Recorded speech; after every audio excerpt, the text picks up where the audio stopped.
Hello everybody, my name is Grace, and today we are going to review Who was Ben Franklin. Even though I haven't read all of it, I just read the 4 chapters, but I'm trying to review the 4 chapters I have read. So first, let's take a little intro about who was Ben Franklin. Well, he was one of the men with many talents.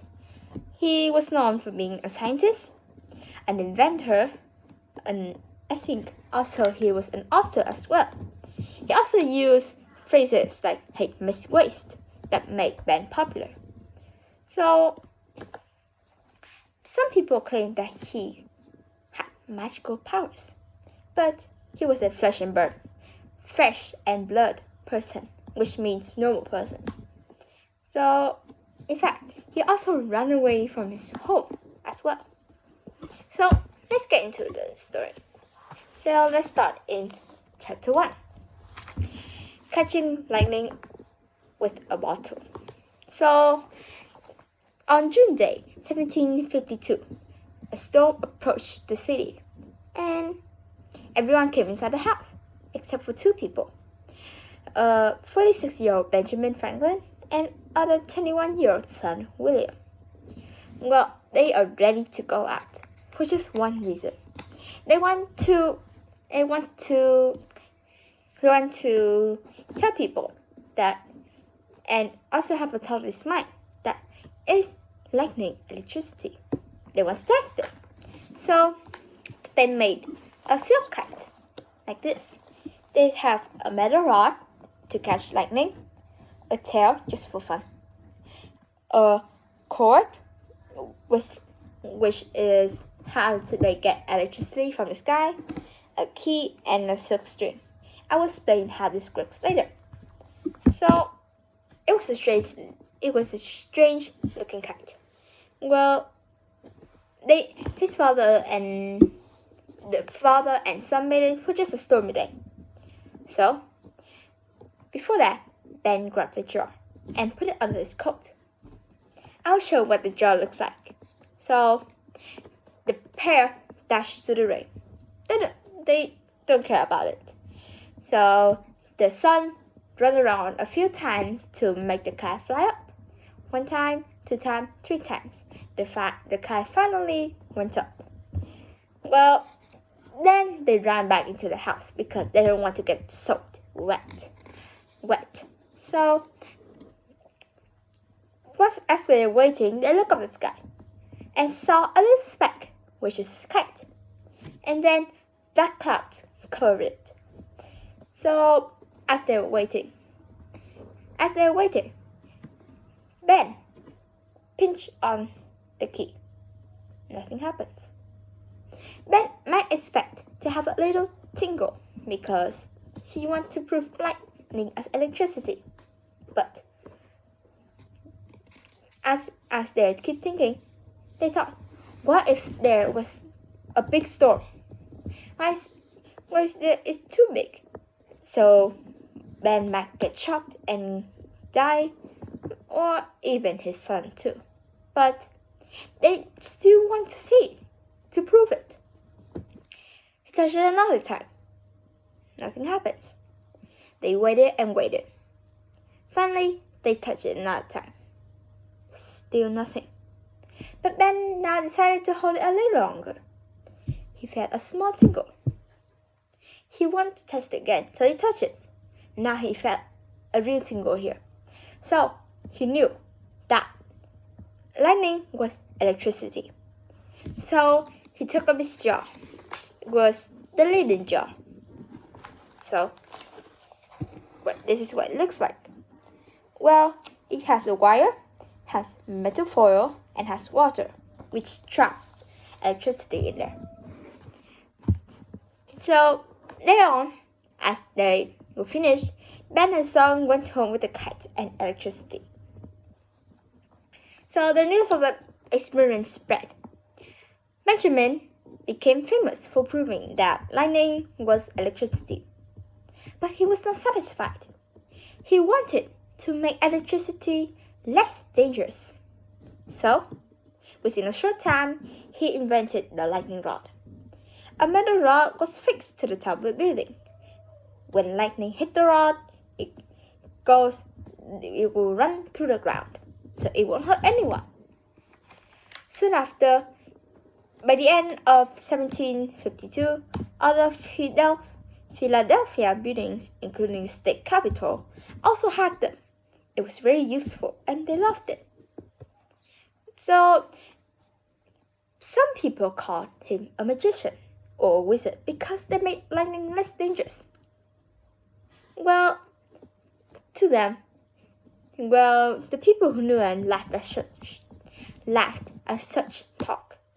So to them, he was the same Ben Franklin that they always know. But he was more intelligent than people. He was brilliant. But he's not a wizard, definitely a normal man. So next, let's go on to chapter 2, Young Ben. Uncle Benjamin Franklin was born in a house on Milk Street, in Boston, Massachusetts, on January of 1706. Well, he was the 15th member of the family. Ben's family was large, really large. I mean, really, really large. They had 17 children, and he was number 15 in the family.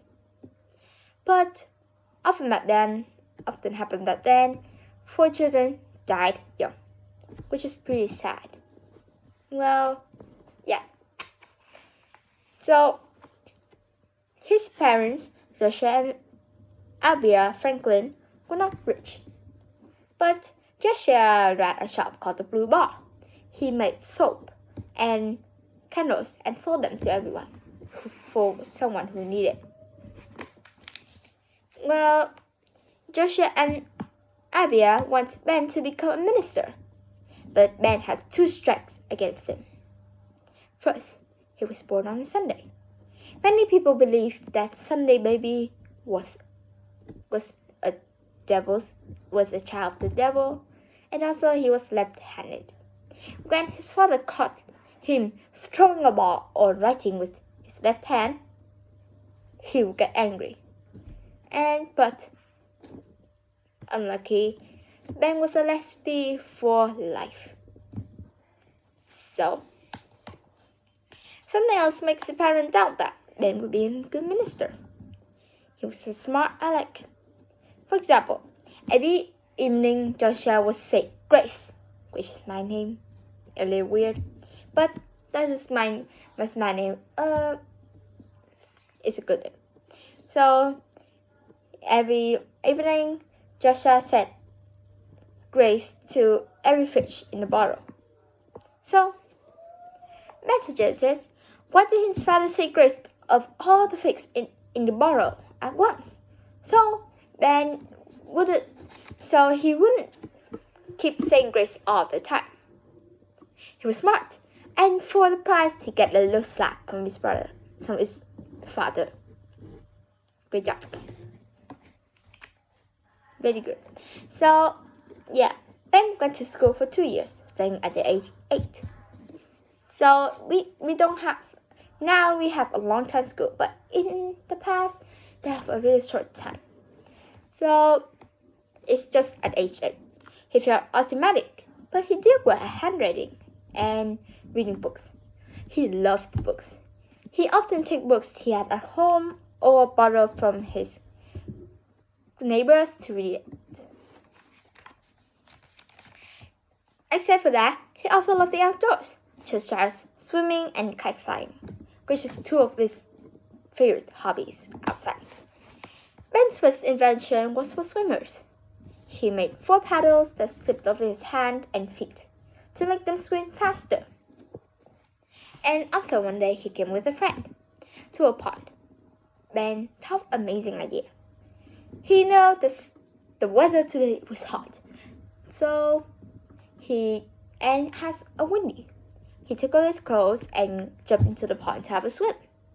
He also borrowed his kite, so he just sit like this, and when the kite dragged him to the pond. Well, it was good, but Ben decided to become a sailor when he grew up. But his parents didn't want him to go to the seas. So, in those days, not many children stayed in school for long. At the age of 10, Ben was taken out of school. Ben was put into work with his father, candle making. He cut candle wicks and put wax into the candle molds. He hated candle making. So, just went by, nothing changed. Ben still hated candle making.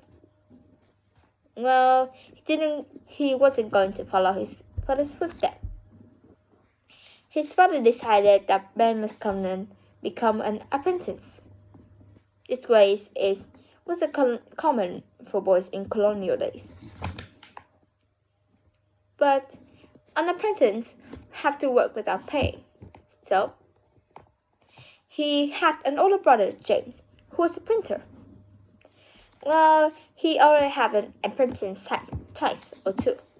However, James needed more help in his printing shop. Ben didn't want to look for other jobs, but printing is better. So, he enjoyed painting. Well, in 1718, 12-year-old Ben was apprentice to his brother James. Papers were signed. He worked for James for 9 years until he was 21 years old. Let's go with chapter 3, Runaway.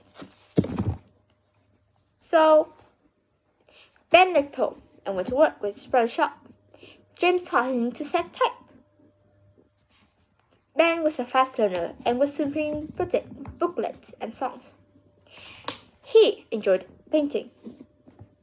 Well, but James had to put Ben in an apprentice family, which he give money to have the meals for Ben. But Ben had the better idea. Instead of giving the meal money to them, she gave it to Ben. Ben would then have the money. And with one thing, which any meal money he didn't spend, he had to keep it for himself. He's spending on books. His love for books didn't come out. So he just stopped eating meat. He lived on rice, boiled potatoes, and a cornmeal mush called hasty pudding. Now, Ben also liked to read poetry, so he decided to write poems of his own. He knew that a pirate called Blackbeard has got killed, so he wrote a poem about it. Will you hear a bloody battle lately fought upon the seas? It will make your ears rattle and your admiration increase. That's his poem. So it became famous, and soon after the poem that he read was spread all across Boston, and people would talk about it. Also, James had a new newspaper, the New England Courant. Ben delivered copies to other people. But James was a harsh. Ben was enjoyed in printing. James was a harsh master. When he made a mistake, James would beat him, because he wanted to show people that he didn't need the help from his brother Ben. So when he made a mistake, he would beat him, and when he talked back, he would beat him some more. That made Ben really pissed. But on the April Fool's, he wanted to trick James. So late at night, he made an article. So he made an article about funny life in Boston. But he didn't sign with his own name. He signed it with a woman's name, Silence Dogood. People didn't know who Silence Dogood is. Well, late at night, he slipped under the printing shop. James found him. He immediately fell in love with Silence Dogood. Not like fell in love. Like he was interested. And also he heard him talking to his friends about Silence Dogood. But who was she? So, in fall, Ben revealed that he was selling too good. Most readers laughed, but James felt angry about being fooled. Meanwhile, James Franklin was in trouble. He criticized the English officials who ran Massachusetts. His writing incurred night in jail for months. But that didn't stop James. He still printed the signs, the New England Courant, and he was banned from printing that, and he no longer can print it. But James thought a way to get the order. He would list his 17-year-old brother as the current publisher. He would play a dirty trick on him. Well, Ben figured out that he wanted to be the owners, and they have a massive fight after that. So Ben would run away from home, and he knew that his brother wouldn't come after him if James tried to catch him. Well, if James had to catch him, that he will reveal the scheme for running the newspaper, and James might be in jail again. So he decided to leave. Now let's go on to chapter 4, the last chapter. So as expected, Ben didn't try to track him down. He found a new work in New York, but he went on to Philadelphia.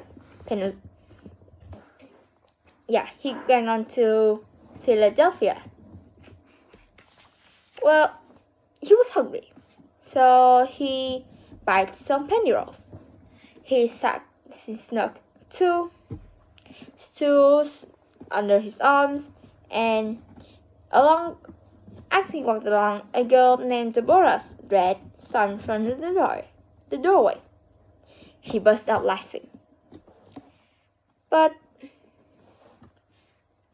the governor, well, he rented a room from the family. He found a job as a printer.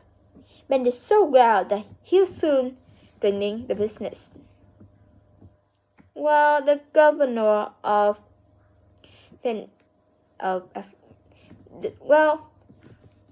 saw Ben's printing work. He was impressed.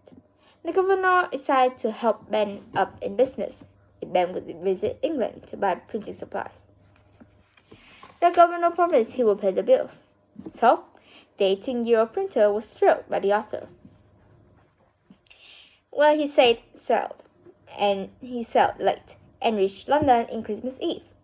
But the governor never sent the money, and Ben was stranded in England, 3,000 miles from home. Well, he had the best of things. He found a printing job at London Printing House. During half of England, he learned more about printing. He also met scientists and authors. For fun, he also swam in Thames River. Once he swam more than 3 miles on a bet. So as the crowds watched him swim, Ben had an idea. He would stay in England to run a swimming school. Unfortunately for America, he changed his mind. Because while he was working in printer, then in 1728, he went to printing business himself. Then he published his own newspaper, like his brother. But also, his paper offered jokes and riddles. For example, new items. He invented some jokes about it. There was a man who happened to be a canoe with his wife and a fiddle. The canoe overturned. The wife couldn't swim, but the man let his wife go to the bottom and also saved his fiddle. Only that, because it was precious. So, if it's not enough, Ben would write with letters. Also, his own love life was bumpy. During the time he lived with the Reds, he fell in love with Debbie. But he had a son with some woman he don't know. his name was William. So Ben wanted to marry Debbie, but she already had a man while Ben was away. So also the bandmate left Debbie because I think he had believed that he died in a ballroom fight. So Debbie must not remarry. But Debbie and Ben found a solution. They could live as husband and wife without a legal ceremony. Debbie would treat William as a son. So Benjamin and Deborah Franklin later had 2 children together, Francis Franklin, and he died of smallpox when he was 44.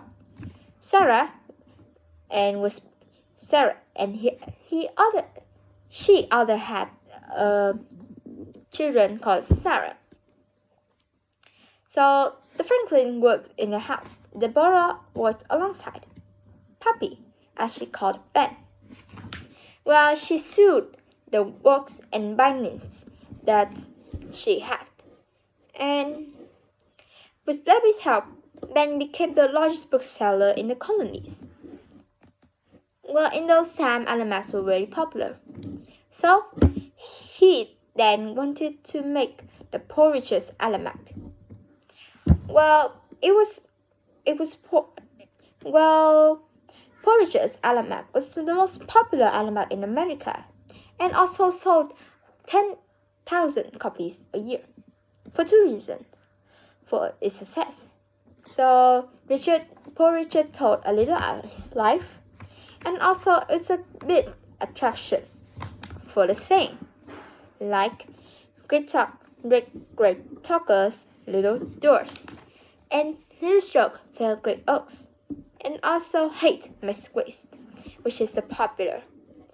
So people began to quote Poor Richard's sayings, like each a child given a penny, it might be told, a penny is saved is a penny earned. At bedtime, children were reminded, early in bed to bed, early to rise, makes a man healthy, wealthy, and wise. But Poor Richard made Ben wealthy. In fact, he was rich enough to stop working as a printer. He placed his business printing in his hands of a partner. That's all 4 chapters. I know it was long, but have a fun time listening and to my reviewing book. Bye!